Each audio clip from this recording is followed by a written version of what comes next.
आज सुनाने जा रही हूँ प्रेम सागर, जो कि मैं 7 अध्याय तक वीडियो में सुना चुकी हूँ। ये 8वां अध्याय शुरू कर रही हूँ। आप लोग बने रहे चैनल पे, मेरे चैनल को सब्सक्राइब, वीडियो को लाइक कर दे। चलिए बने रहे चैनल पर। आज की कथा है आक्संटा सुर और तोड़ावर्त का वध। चलिए शुरू करती हूँ। श्री सुखदेव जी बोले, महाराज परीक्षित जब 27 दिन के हुए तब नंद जी ने सब ब्राह्मणों को, ब्रजवासियों को न्योता भेजा। वे आए, जिन्हें आदर मान देकर बैठाया। आगे ब्राह्मणों को बहुत सा दान दे विदा किया और भाइयों को आगे पहिराए सटसर भोजन कराने लगे और सब यशोदा रानी परोसती रही, रोहड़ी टहल करती रही। ब्रजवासी हंस कर खा रहे थे, गोपियां गीत गा रहे थे। सब आनंद से ऐसे मग्न तो हुए कृष्ण की सुधि किसी का न थी। कृष्ण भारी झगड़े में नीचे पालने में अच्छे सोए हुए थे। इतने में भूखे हो जगे तो पाँव का अंगूठा मुंह में दे रोने लगे और हिलक हिलक कर चारों ओर देखने। उसी समय अवसर में ऐसा हुआ कि एक राक्षस आ निकला।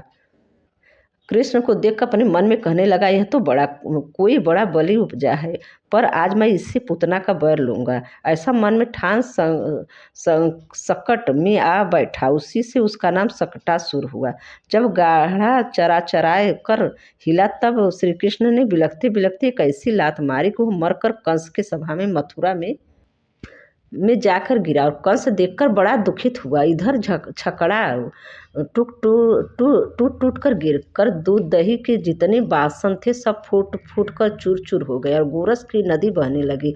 घाड़े के टूटने फूटने के शब्द सुन सब गोपी ग्वाले दौड़े आए और यशोदा जी ने कृष्ण को उठाए, मुंह चूम कर छाती से लगाकर यह देखा अचरज कि यह सब क्या हो रहा है। आपस में कहने लगे, आज ईश्वर ने बड़ी कृपा की, जो बालक बच रहा गया, खाली सकट ही टूटा है। इतनी कथा सुनाते से सुखदेव जी बोले, महाराज जब हरि 5 माह के हुए तब कंस ने तोड़ावर्त को पठाया।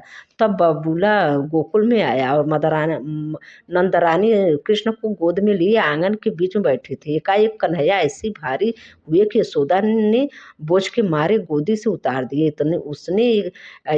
उतने में एक ऐसी आंधी आई कि दिन की रात हो गई और पेड़ उखड़ उखड़ के गिरने लगे, छप्पर उड़ने लगे। व्याकुल हो यशोदा जी श्री कृष्ण को उठाने लगी, पर वे न उठे। ज्यों ही उनके शरीर से इनका हाथ अलग हुआ, त्यों ही तोड़ावर्त उन्हें आकाश में ले उड़ा और मन में कहने लगा, आज इसे बिना मारे नहीं रहूंगा।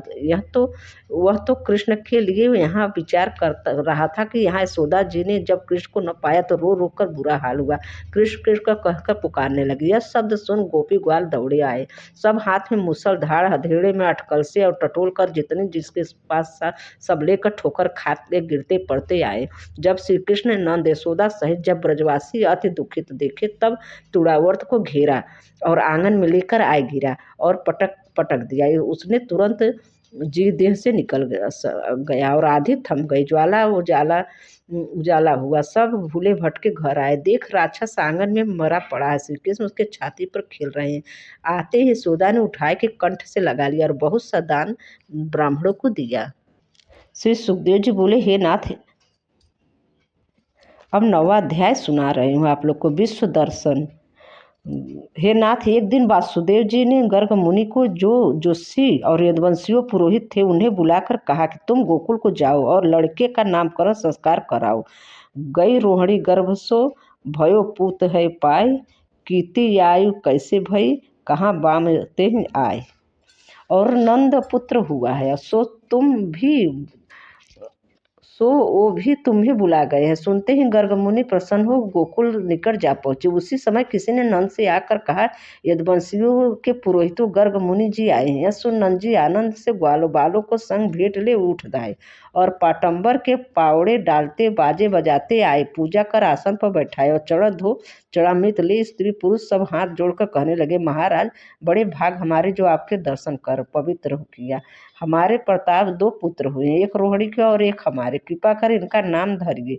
गर्ग मुनि बोले, नाम रखना उचित नहीं है, क्योंकि यह बात फैलेगी कि गर्ग गोकुल में लड़कों का नाम धरने आए हैं और कंस सुन पाएगा तो वह यह जानेगा कि देवकी के पुत्र को वासुदेव के मित्र यहाँ कोई पहुँचाया, इसलिए गर्ग पुरोहित गया है। पुरोहित गया है कि वह समझ बूझ के मुझको पकड़ मंगवाएगा और न जाने तुम पर क्या उपाधि लगावे। इससे तुम फैलाव मत करो और चुपचाप घर में नाम रखवा लो। नंद जी के बोले, गर्ग जी तुमने सच कहा। इतना कहकर उन्हें घर के भीतर ले जाकर बैठाया। तब गर्ग मुनि ने नंद जी से दोनों की जन्मतिथि और समय पूछकर कहा, रोहिणी के पुत्र तो इतने नाम होंगे कि शंख, सड़ और रेवती, मरण, बलदेव, बलराम, कालिद्री, वेदन, हलधर और बलबीर, और कृष्ण रूप जो तुम्हारा लड़का है उसके नाम अनगिनत है। वह किसी समय वासुदेव यहाँ रहे, उससे वासुदेव नाम हुआ। और विचार में आता है कि दोनों बालक तुम्हारे चारों युगों में जब जब जन्मे हैं तब तब साथ ही जन्मे हैं। नंद जी बोले, इनके गुण कहो। मुनि ने उत्तर दिया, ये दूसरे विधाता हैं, इनकी गति जानी नहीं जाती, पर मैं यह जानता हूँ कि कंस को मार भूमि पर भार उतारेंगे। ऐसा कह गर्ग मुनि चुपचाप चले गए। वासुदेव से जा समाचार कहे। आगे बालक गोकुल में दिन ब दिन बढ़ने लगा। बाल लीला कर नंद यशोदा को सुख देने लगे। नीले पीले झूले पहने, माथे पर छोटी छोटी लोटूरियाँ बिखरी हुई, कमर में ताई दगड़ी बांधे, गठला गले में डाले, खिलौना हाथ में लिए खेलते, आंगन के बीच घुटनों चल चल कर गिर गिर पड़ते और तोतली बातें करते। रोहिणी और यशोदा पीछे लगी फिरती, इसलिए बालक किसी से डर ठोकर खाकर न गिरे। जब छोटे छोटे बछड़े और बछियों को पूछ पकड़ उठे और फिर गिर गिर कर पड़े, तब यशोदा तथा रोहिणी अति प्यार से उठाए, छाती से लगा दूध पिलाए और भांति भांति के लाड़ लगावे। जब कृष्ण बड़े हुए तो एक दिन ग्वाल बाल साथ में ले ब्रज में दधी माखन की चोरी को गए। सुन घर में ढूंढो जाए, जो पावे सो दे लुटाए, जिनके घर में सोते पावे, तिनकी ढकी दही ढकावे।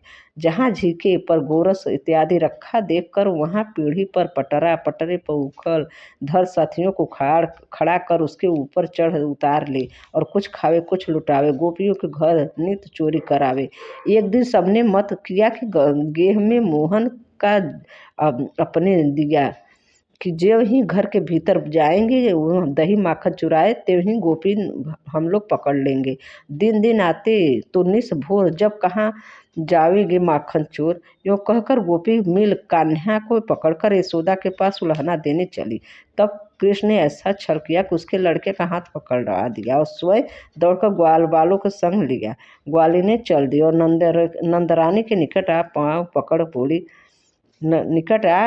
पकड़ बोली कि जो तुम बुरा न मानो तो हम कहें जैसी कृष्ण ने ठानी है। दूध दही माखन मही, बचे नहीं ब्रज माज, ऐसी चोरी करत फिरत भोर अरु झाँझ। जहाँ कहीं धरा ढका पाते वहाँ से निधड़क उठा लाते, कुछ खाते हैं कुछ गिराते हैं। जो कोई इनके मुख में दही लगा बताए तासो उल्टा कहते हैं कि तूने ही तो लगाया, इस बात नित नई चोरी कराते। आज हमने पकड़ पाया सो तुमको दिखाने लाए। यशोदा बोली, वीर तू किसका लड़का पकड़ लाई है? कल से तो वो बाहर नहीं निकला मेरा कुंवर कन्हैया, ऐसा ही सच बोलती है। यह सुन अपना बालक देख हाँ हाँ कर हंस कर लजाए रही। तब यशोदा जी ने कृष्ण को बुलाकर कहा, हे पुत्र तुम किसी के यहाँ मत जाओ, घर में ले खाओ। सुन के कान कहत तुतुलाए, मत मैया इन्हें पतियाए, झूठी गोपी झूठे बोले, मेरे पीछे भागी डोले। कभी दोहनी बछड़ा पकड़ाती है तो कभी घर के टहल कराती है, मुझे द्वारे रखवाली बैठाए अपने काज को करती है, झूठ मूठ आए हम तुमसे बातें लगाती हैं। यह सुन गोपी हंसमुख देख देख कर मुस्कुरा कर चली गई। आगे एक दिन कृष्ण बलराम सखाओं के संग रेत में खेलते थे। कान्हा ने मिट्टी खाई तो एक सखा ने यशोदा से जा लगाई। वह क्रोध कर हाथ में छड़ी ले आई। माँ को रेस भरी आती देख मुंह पोंछ कर उठ खड़े हुए और उन्हें जाते ही कहा, क्यों रे तूने मिट्टी क्यों खाई? कृष्ण डरते कांपते बोले, माता तुमसे किसने कहा? वह बोली, तेरे सखा ने। तब मोहन ने उससे कोप कर पूछा, क्यों रे माटी कब खाई?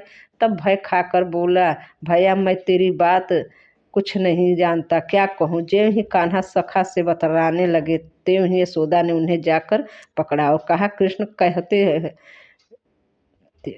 कहते मैया तू मत रिसा, कहीं मनुष्य मिट्टी खाते हैं? वह बोली, मैं तेरी अटपटी बात नहीं सुनती, जो तू सच्चा है तो अपना मुख दिखा। ज्यों ही कृष्ण ने मुख खोली त्यों उसने 3 लोक दृष्टि देखी।